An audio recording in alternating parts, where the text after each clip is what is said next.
Huwag mong iiwan mag-isa ang lola at lola mong may sakit dahil baka sila na ang susunod na biktima nila. Story time. Ako nga pala si Hans. Nakatira ako sa Bicol. Kaming dalawa ng papa ko ay nakikitira sa bahay ng auntie ko. At kasama namin doon yung lola at lolo ko. Si Lola, natutulog siya malapit sa may bintana at kaming dalawa naman ni Papa ay sa lapag lang kung saang kwarto natutulog si Lola. Tapos yung pamilya ng auntie ko, nandun sila natutulog sa kusina. Kasama naman nila si Lolo. Maliit lang yung bahay ni auntie, kaya ganito yung pwesto namin pag matutulog na. Isang araw, nagkasakit yung lola ko. Tapos mga bandang 6:00 ng gabi, may naririnig kaming wakwak na umaaligid sa labas ng bahay. Pero napakahina ng boses nun. May sinabi sa akin si Papa na pag malayo ang tunog, nasa paligid lang daw yun. At pag malapit naman ang tunog, nasa malayong lugar pa raw sila. Kaya nung marinig ni Papa na malayo na ang tunog, pinagmumuran niya na yung nilalang na yon. Nakimura na rin ako para mas lalong matakot at umalis siya kagad. Pagkatapos namin gawin to, nawala naman kagad yung tunog na naririnig namin. Akala namin dito na nagtatapos ang panggagambala ng mga yon. Hanggang pagpatak ng 10:00 ng gabi, tulog na kami ng mga oras na to. Biglang may kumalabog sa bubong namin. Naanimoy may nalaglag na mabigat na bagay, kaya nagising kaming lahat.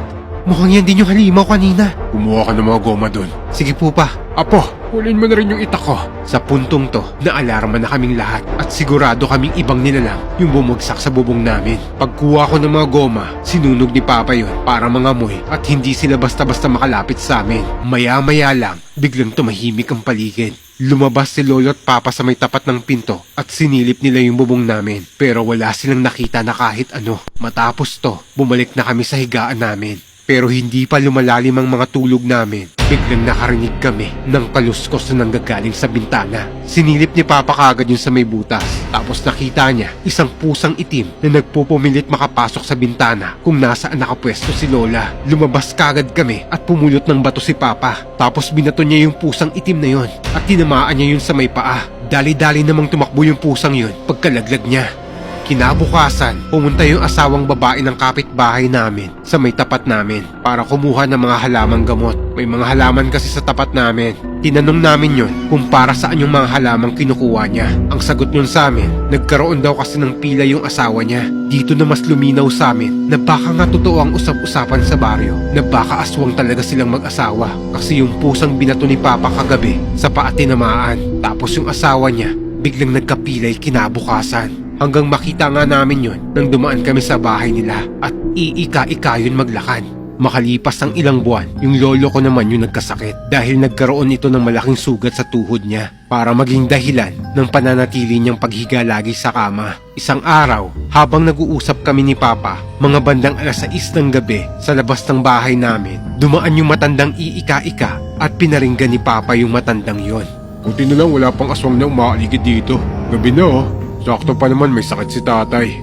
Yan pa naman gusto nila. Hindi pinansin yun ng matandang lalaki at dumiretso lang siya sa paglalakad niya. Pero bago magyabang si Papa ng ganon, nakahanda na kami ng pangontra sa kanila. Tulad ng isang kahoy na mabaho. Hindi raw kasi sila nakakalapit pag naamoy nila yung usok nun. Tuwing sinusunog yung kahoy na yon, nababahing daw sila. Nakahanda na rin yung itak, asin at sakalubid para pag nahuli namin ay itatali namin sila. Hanggang inabot na kami ng antok sa kakahintay. Mga 11:00 ng gabi ay natulog na kami. Pero pagsapit ng 2:00 ng madaling araw, may narinig kaming malakas na kalampag sa kwarto ni Lolo. Doon kasi kami lahat sa sala natulog. Pagpunta namin doon, bakit bukas yung bintana? Sinarado natin yun kanina, di ba? Tapos nagulat kami nang biglang may tumakbong 2 itim na pusa palabas ng bintana. Nagulat si Papa at di niya na nahabol yun. Bigla na lang uminda si Lolo na may masakit sa kanya. Pagtanggal namin ng kumot niya, nakita namin na may ilang sugat siya na parang sinipsipan ng dugo. Toy! Lo! Toy! Gising! Toy! Lo! Matapos ang pangyayaring to, namatay ang lolo ko.